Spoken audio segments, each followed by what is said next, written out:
আসসালামু আলাইকুম। আমন্ত্রণ জানাচ্ছি খেলাধুলার আপডেট নিউজ ট্রেন ক্রিকেটে। শেখ হাসিনার পদত্যাগের পর দেশের ক্রীড়াঙ্গনে পরিবর্তনের আভাস পাওয়া যাচ্ছে ব্যাপকভাবে। দেশের ক্রিকেটের সর্বস্তর নিয়ন্ত্রক সংস্থা বাংলাদেশ ক্রিকেট বোর্ডও আসতে পারে বড় পরিবর্তন। সরকারের পদত্যাগের পর একে একে মন্ত্রিসভা ও সংসদ ভেঙে দেন রাষ্ট্রপতি।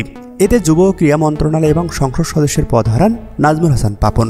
তবে এখনও তিনি বাংলাদেশ ক্রিকেট বোর্ডের সভাপতি পদে বহাল রয়েছেন। প্রায় এক যুগের বেশি সময় ধরে তিনি সংস্থাটির শীর্ষ কর্তা হিসাবে রয়ে গেছেন।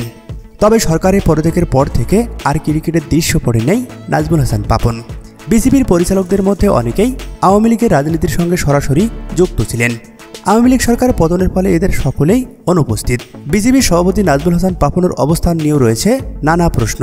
এক সূত্র বলছে পাপন দেশ ত্যাগ করেছেন, অন্য সূত্রগুলো বলছেন দেশেই আছেন নাজমুল হাসান পাপন।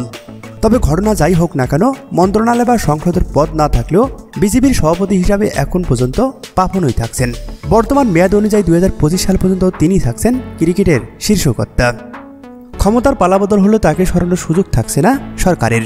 ক্রিকেট বোর্ডের ওপর সরকার বা অন্য কোনো শক্তির উপস্থিতিতে নিষেধাজ্ঞার মুখে পড়তে পারে বাংলাদেশের ক্রিকেট। যেমন গত বছর লঙ্কান ক্রিকেট বোর্ডকে সরকারি হস্তক্ষেপের অভিযোগে নিষেধাজ্ঞা দিয়েছিল ক্রিকেটের সর্বোচ্চ নিয়ন্ত্রক সংস্থা ICC।